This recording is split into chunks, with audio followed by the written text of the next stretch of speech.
Play is the most natural thing all children do, and autistic children engage in their own self-involved play through which they express themselves and communicate with their world.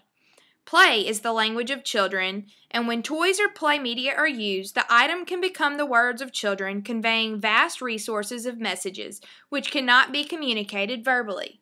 For most kids, playing comes naturally, and it's an important part of a child's development. For children with autism, fun activities like games and make-believe often have to be learned. Play therapy can draw autistic children out and give them a way to express themselves while learning important life skills. What is autism? Autism is a complex developmental disability that is caused by a brain abnormality. A person that is autistic typically has difficulty with social and communication skills. The disorder is usually diagnosed at an early age. According to the Diagnostic and Statistical Manual of Mental Disorders, individuals with autistic disorder have restricted, repetitive, and stereotype patterns of behavior, interests, and activities. When their speech does develop, it may be abnormal in pitch, rate, intonation, or rhythm. Repetitive language may also emerge, and the child may repeat certain phrases or words in inappropriate settings. Play behaviors of autistic children. Usually, autistic children focus solely on one object or one narrow interest. Typical autistic behaviors such as twiddling fingers, flapping hands and arms, rocking, constant clapping, show up in play, but there are other unique behaviors observed in the play of autistic children. Solitary play. This is where the child usually plays alone and does not include the therapist. Symbolic play. It appears that many autistic children are capable of symbolic play, but only with initial training and/or ongoing assistance. An example of this would be pretending a tennis racket is a guitar. The theoretical orientation and approach. Researchers used 3 different types of play therapy when conducting play therapy with autistic children: traditional, group, and multidiscipline. In traditional play therapy, therapists entered the child's world in order to understand the meaning of the child's often confusing speech and behavior. The therapist imitated the child's obsessive sniffing of objects by using a puppet to sniff an object in a similar way. This action caught the child's attention. Over the course of therapy, the child began to communicate more directly and more often. The therapist engaged the child through body language such as pointing and relied solely on reflection and simple interpretation as their primary techniques. In group play therapy, the therapist emphasized the importance of integrated groups that included a higher proportion of children who were more socially competent. The therapist matched normal children with autistic children and carefully chose materials to facilitate play and interaction. The adult facilitators carefully chose materials to facilitate play and interaction.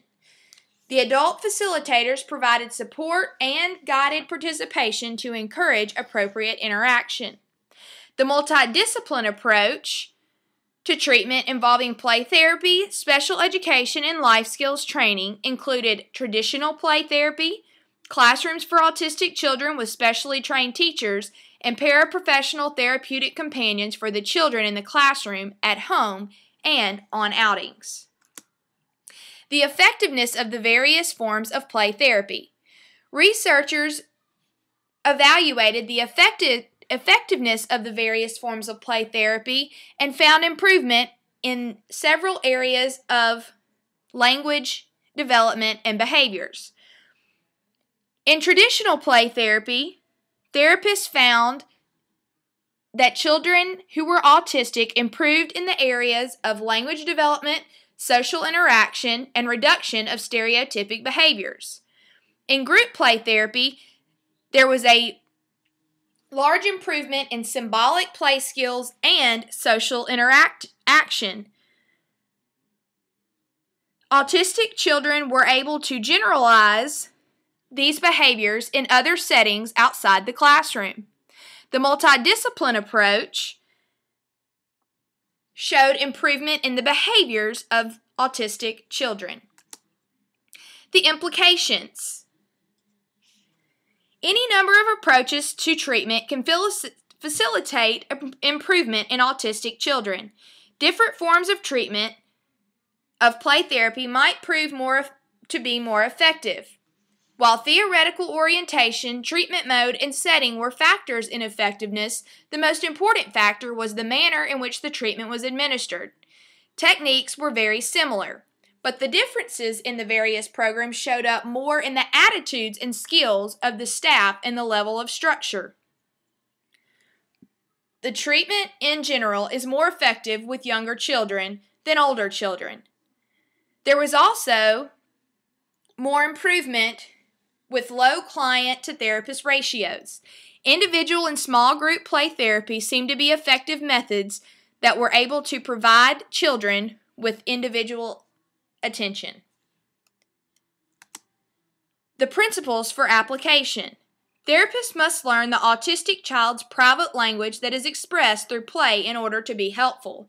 The use of child-centered methods are vital in the stages of play therapy. Play therapy with autistic children is very slow and laborious, and it requires a great deal of patience. Therapists must avoid viewing the child's initial isolation as a personal rejection. It is important for the therapist to wait until the child is ready. There is also potential for burnout that exists in therapists working with this population. While autistic children can and do make substantial improvements with treatment, their social and play skill may never look completely normal. It is important to celebrate even small gains as great victories, as you will see in the following case example. The case of Brad. Through play therapy, a 5-year-old boy, Brad, who experienced a lack of language development, possibly retardation, and other disorders, was able to gain a sense of self both in the physical and emotional sense. Brad was referred by his father at age 5. Although psychological data was available, the therapist chose not to review the material until she had seen Brad for 3 or 4 sessions. Often, having information prior to seeing the child increases the inclination to develop a mental image of the child and the child's problems.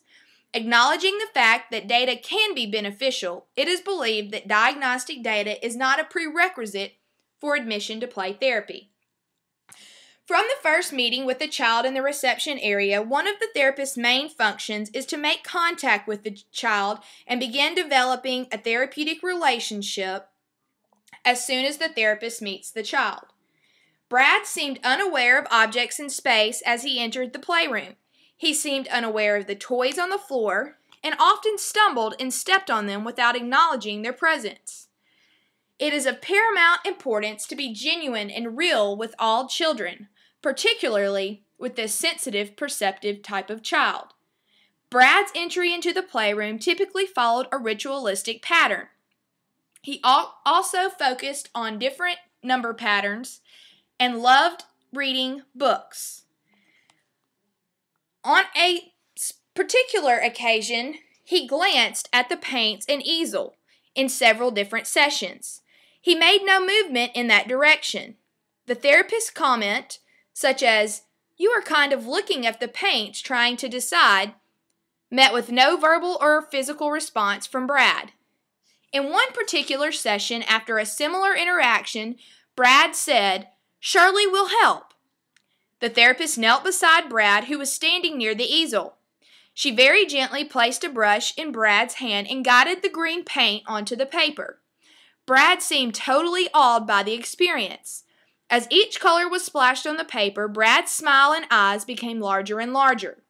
In later sessions with Brad, he would stand in front of the easel and would say, "Shirley will help." After a few painting sessions, Brad began to print all by himself, though he continued to want the therapist to stand by his side with her own brush. Of this particular case, Results of believing in the child and regarding the child with dignity and self-worth, the therapist's attitude, characterized by warmth and caring patience, allowed Brad to unfold at his own pace and was a very powerful determinant in aiding Brad in finding his own strength. After 18 months of play therapy, Brad was experiencing academic success and some social success in a mainstream behavior disorder classroom. The attitude of the therapist for acceptance and faith in Brad allowed him to be in a safe, supporting, and emotionally nurturing relationship where he was able to gain a sense of self both in the physical and emotional sense.